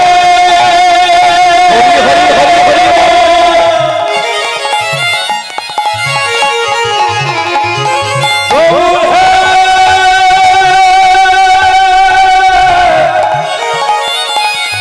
নিতাই হে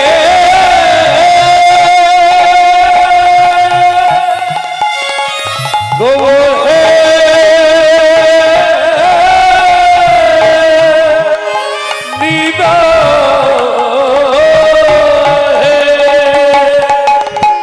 নিতাই আমার প্রাণ, গৌর আমার প্রাণ, আমার প্রাণ গৌর আমার প্রাণ।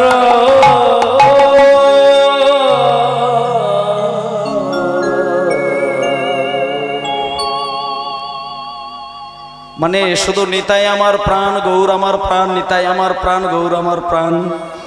দরজাটা বন্ধ করে দিয়েছে, ভেতর থেকে খিল লাগিয়ে দিয়েছে। নায়েব মশাই এসেছেন। নায়েব মশাই হচ্ছে জমিদারের একাধারে বলা যায় সব দায়ী দায়িত্বটা নায়েব মশাইয়ের ওপরে থাকতো, কিন্তু জমিদার তো মারা গিয়েছেন।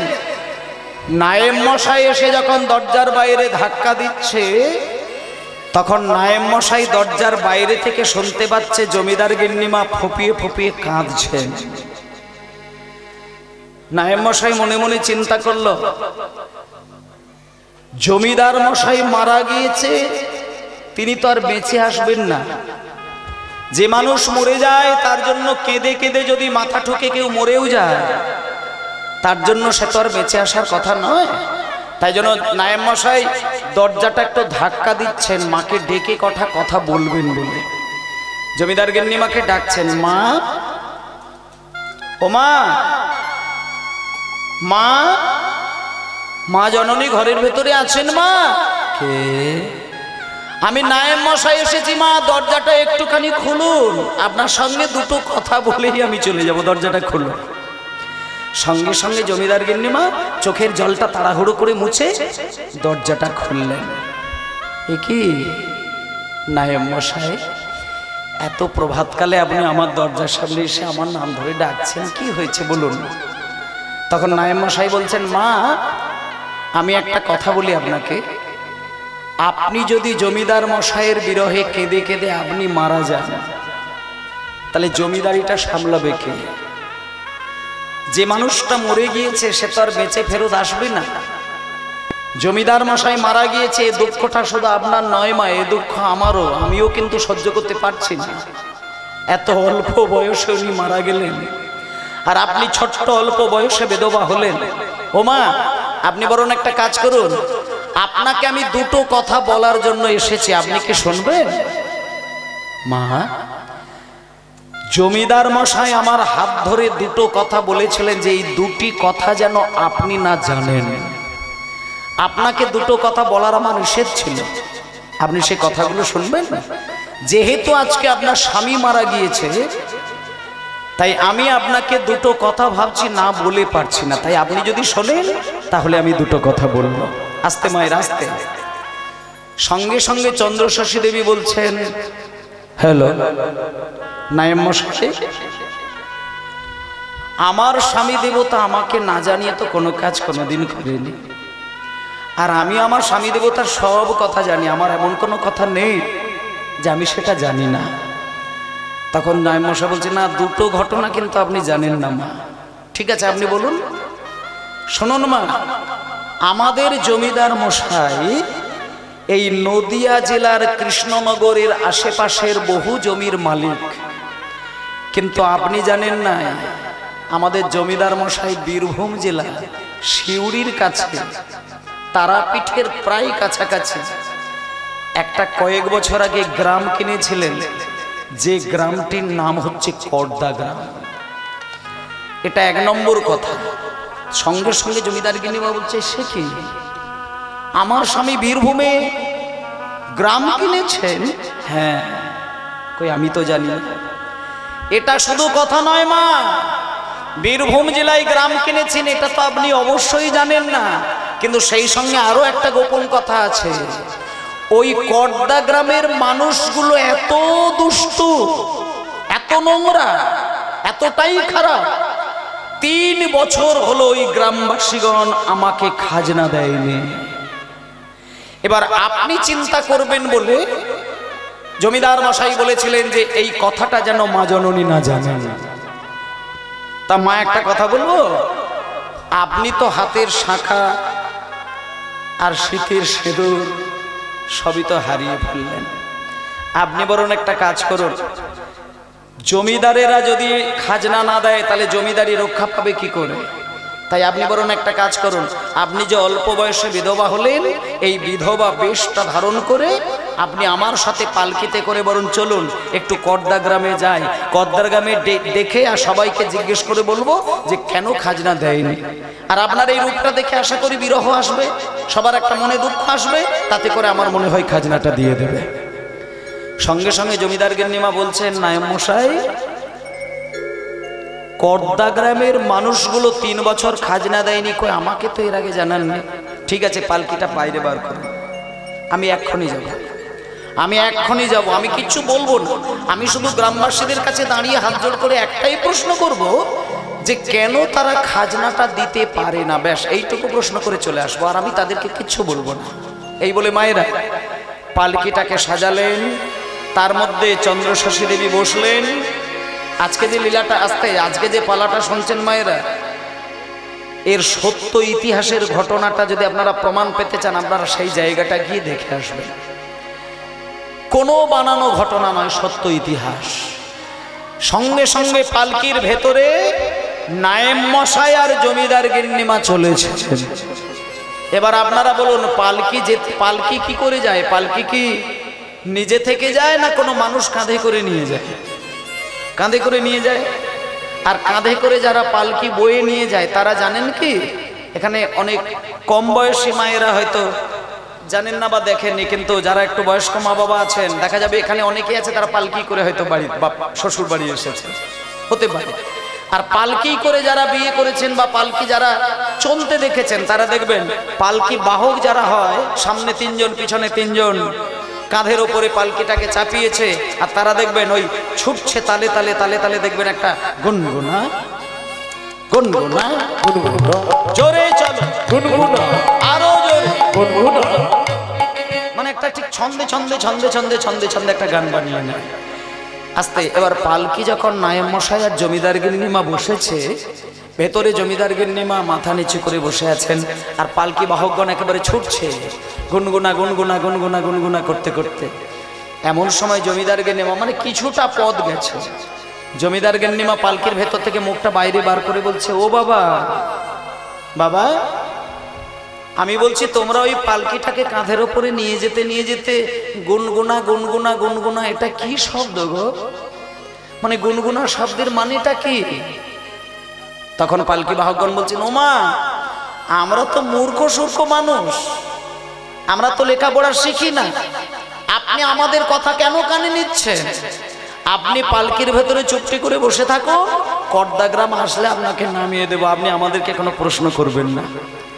তখন জমিদার গিন্নিমা বলছে, না বাবা, আমি তোমাদেরকে ওই বুকে ব্যথা দিয়ে কোনো কথা বলতে চাইছি না, তোমরা মূর্খ, আমি পণ্ডিত, আমি এটা বলতে চাইছি না। আমি শুধু তোমাদের বলতে চাইছি, আমরা যখন মানুষ কুলে জন্ম নিয়েছি, এমন একটা শব্দ আমাদের জিহ্বাই উচ্চারণ করার দরকার, যেটা উচ্চারণ করলে আমাদেরও কল্যাণ হবে আর জগতেরও কল্যাণ হবে। মা, আচ্ছা এমন কি শব্দ আছে পৃথিবীতে যেটা উচ্চারণ করলে আমার কল্যাণ হবে, জগবাসীর কল্যাণ হবে? হ্যাঁ আছে, আমি সেটাই তোমাদের বলতে চাইছি। তোমরা তো গুনগুনা করছো, আমি তোমাদের বলছি না যে ওটা বাদ দিয়ে দাও, তোমরা গুনগুনা করো, কিন্তু গুনগুনা করার আগে আমি একটা শব্দ বলছি, ওটাকে শুধু জুড়ে দিয়ে দেখো তো তোমাদের কেমন লাগে। তোমরা শুধু আমার শব্দটা জুড়ে দিয়ে বলো, গৌর গৌর গুনগুনা, গৌর গুনগুনা, হরি হরি গৌর গৌর গুনগুনা, গৌর গৌর গুনগুনা, গৌর গুণ বিনা বলবো না, গৌর গৌর গুনগুনা, গৌর বিনা বলবো না, গৌর গৌর গুনগুনা, গৌর বিনা বলবো না, গৌর গৌর গুনগুনা, গৌর বিনা বলবো না, গৌর গৌর গুণ বিনা বলবো না, গৌর গৌর গুনগুনা, গৌর গৌর বিনা বলবো না, গৌর গৌর গুনগুনা, গৌর বিনা বলবো না, গৌর গৌর গুনগুনা, গুণ বিনা বলে বলতে হয়তো গৌর বলবো, গুণ বিনা বলবো না, হরি হরি গৌর বিনা বলবো না, গৌর বিনা বলবো না, গৌর বিনা বলবো না, গৌর গৌর গুনগুনা, গুনগুনা, গুনগুনা। নাচিতে নাচিতে তারা করিল গম, নাচিতে নাচিতে তারা করিল গম, নাচিতে নাচিতে তারা করিল গম, বেঁচি যা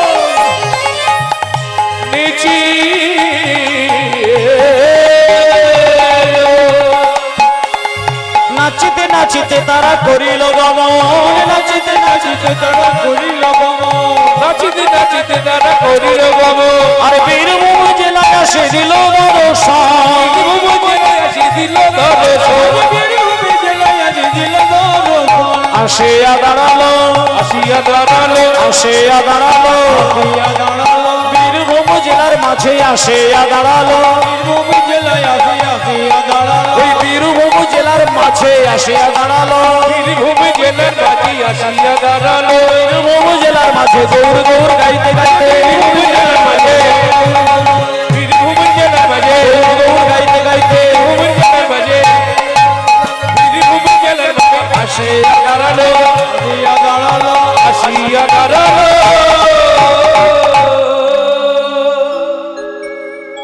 ভক্তমণ্ডলী মায়েরা, একটুখানি একটা কথা বলি, বীরভূম জেলা আমাদের কাছে কিন্তু একটা বড় পবিত্র জেলা। এই পশ্চিম বাংলার মধ্যে যতগুলো জেলা আছে সব থেকে পবিত্র জেলা হচ্ছে বীরভূম জেলা। তার কারণটা হচ্ছে একমাত্র বীরভূম জেলা যেখানে সতীর 51 পীঠের মধ্যে একটা জেলাতেই 5টা পীঠ পড়েছিল। মানে একসঙ্গে একটা জেলার মধ্যে 5টা অংশ। সতীর দেহত্যাগ হয়ে যাবার পরে সারা ভারতবর্ষের বিভিন্ন প্রান্তে যখন তার এক একটি করে অঙ্গ খসেছিল, একই জেলার মধ্যে 5টা পড়েছিল একমাত্র বীরভূম জেলা। এবং সেই 5টা সতীপীঠ বীরভূম জেলার মধ্যে অবস্থান করেছেন, যেটা কোনো জায়গায় একসঙ্গে পড়েনি। উড়িষ্যা এত বড় রাজ্য যেখানে কিন্তু মায়ের একটা অংশ পড়েছিল। মায়েরা, উড়িষ্যা এত বড় একটা রাজ্য যেখানে একটা মাত্র পড়েছিল, মায়ের নাভিটা পড়েছিল উড়িষ্যা। জাজপুর বলে একটি জায়গা, সেই জাজপুরে সতীর 51 পীঠের একটা পীঠ, যেখানে সারা উড়িষ্যাবাসী পিণ্ডদান করেন, সেই জাজপুর। আর আমাদের বীরভূম জেলা এমন একটি জেলা যেখানে মায়ের 51 পীঠের 5টা পীঠ বীরভূম জেলায় পড়েছিল। সেই জন্য ভক্তমণ্ডলী মায়েরা, আজকে বীরভূম জেলায় যেতে গেলে প্রত্যেকটা মানুষের যেটা অবশ্য কর্তব্য, সেটা হলো জগৎ জননী মাকে একটুখানি স্মরণ করে নেওয়া।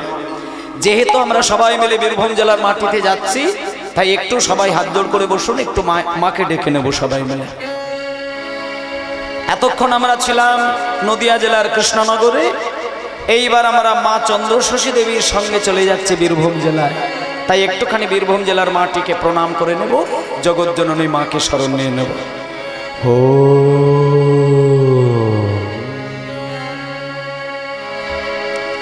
ত্বং স্বাহা ত্বং স্বাধা ত্বং হে বশরকার সরাদিমেকা সুধাতমক্ষরে নীতি त्रिधा मात्रात्मिका स्थिता अर्धमात्रा स्थिता नित्य ज्ञानचर्या विशेषतः तमेव शातं सावित्री तं देवी जननी वरा तयैव धर्याते सर्वा तयैतस्याते जगत् तयै तत्कल्लाते देवी तमादिशन्ति सर्वदा विशिष्टो सृष्टिरूपातं स्थितिर्वाचमालने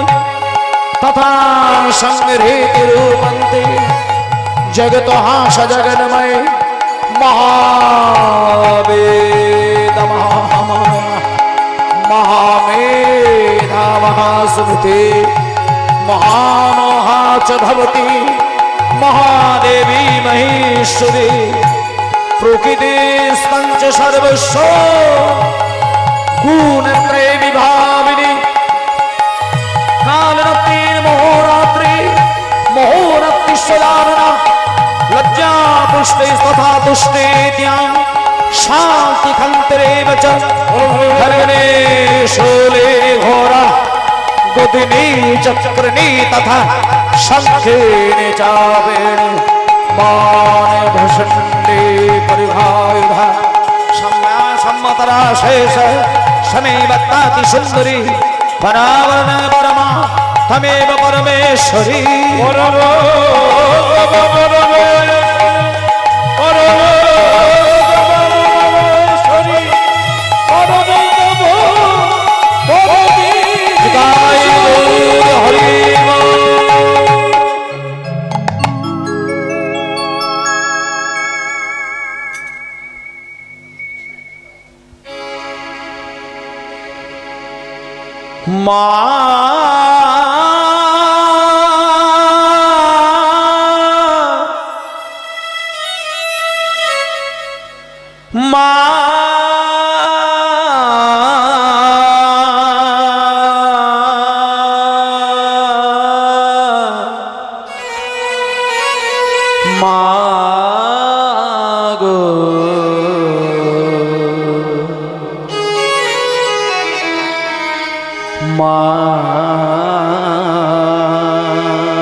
मागो आमी क्षमा माए भक्तमंडली मायेरा মা কালী আর কৃষ্ণ এই দুজনকে কিন্তু অনেকে দু রকম ভাবে দেখেন, কিন্তু বীরভূম জেলাতে যদি যান সেখানে দেখবেন তিন ধরনের ভক্ত একাকার হয়ে ভগবানের সেবা করেন। যারা কালী ঠাকুরকে ভালোবাসেন তাদেরকে বলা হয় শাক্ত, যারা শিব ঠাকুরকে ভালোবাসেন তাদেরকে বলা হচ্ছে শৈব, আর যারা কৃষ্ণকে ভালোবাসেন তাদেরকে বলা হয় কি, যারা কৃষ্ণ পুজো করে তাদেরকে বলা হচ্ছে বৈষ্ণব। কিন্তু দেখবেন আমাদের সাধারণত ভাবে বাংলায় যেটা দেখা যায়, কৃষ্ণ ভক্ত আর কালীর ভক্ত এই দুই ভক্ত দেখবেন এক গ্লাসে জল খায় না। কৃষ্ণ ভক্ত কালীর ভক্ত এক আসনে বসে তারা গুজগুজ করে না, কারণ দুজন দুজনের মধ্যে কেউ কাউকে পছন্দ করে না, একটা মল্লযুদ্ধ কিন্তু লেগেই থাকে। কিন্তু মায়েরা এই গানটার মধ্যে পরিষ্কার করে দিচ্ছে যে তুমি যদি কৃষ্ণকে পাবার বাসনা তৈরি করো তাহলে কিন্তু তোমাকে মায়ের ভক্ত হতেই হবে। মাকে বাদ দিয়ে কৃষ্ণ পুজো করলে কৃষ্ণ নাও মিলতে পারে, এই গানটার মধ্যে বলেছেন এবং গানটাতে পরিষ্কার করে শিক্ষা দিয়ে দিচ্ছেন। গানটার মানেটা যেটা বলছে দেখুন একবার, বলছে কালী ভক্ত কৃষ্ণ ভক্ত কেউ আলাদা নয়, তোমরা শুধু কৃষ্ণ ভক্ত তুলসী মালা পরো, আর যারা কালীর ভক্ত তারা রুদ্রাক্ষের মালা পরে, শিবের ভক্ত যারা রুদ্রাক্ষের মালা পরে। কালী ভক্তরা কিছুই ছাড়ে না, আর কৃষ্ণ ভক্ত নিরামিষ খায়। কালীর ভক্ত লাল পোশাক পরে, কৃষ্ণ ভক্ত সাদা পোশাক পরে। কৃষ্ণ ভক্ত চন্দন গায়ে মাখে, কালীর ভক্ত সিঁদুর গায়ে মাখে। এই হচ্ছে তোমাদের তফাৎ। কিন্তু গানটার মধ্যে বলছে যে তুমি যদি মাকে না ডাকো তুমি কিন্তু কৃষ্ণ চরণ পাবে না। এই সুন্দর একটা গানের মধ্যে আমি একটা লাইন গানটা গাইব, গানটা একটু মন দিয়ে শুনি। আমার শ্যামা মায়ে কোলে চড়ে জপি আমি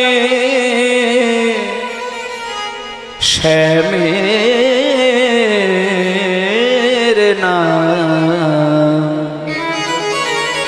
শ্যামা মায়ের কোলে চড়ে জপি শ্যামের নাম,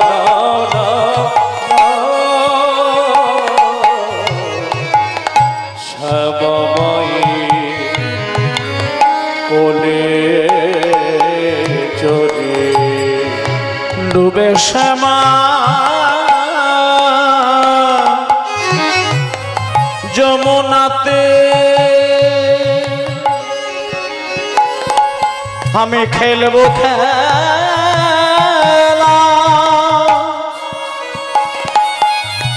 ওই শ্যামের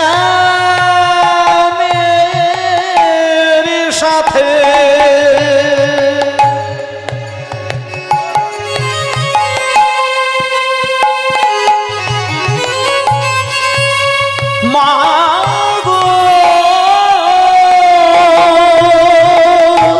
হরি হরি হরি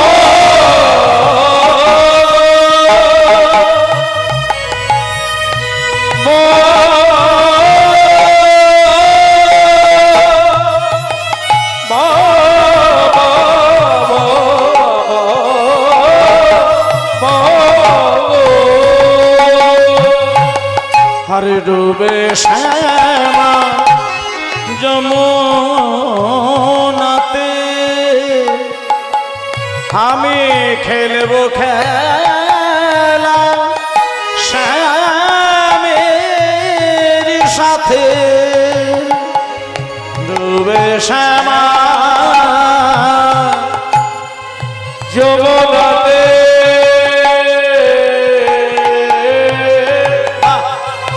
খেলবো খেলা আমি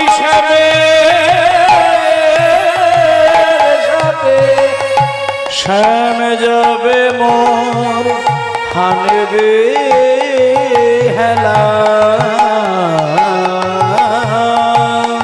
শ্যাম যাবে হানবে হেলা, শ্যামা মা পুরাবে মনস্কার।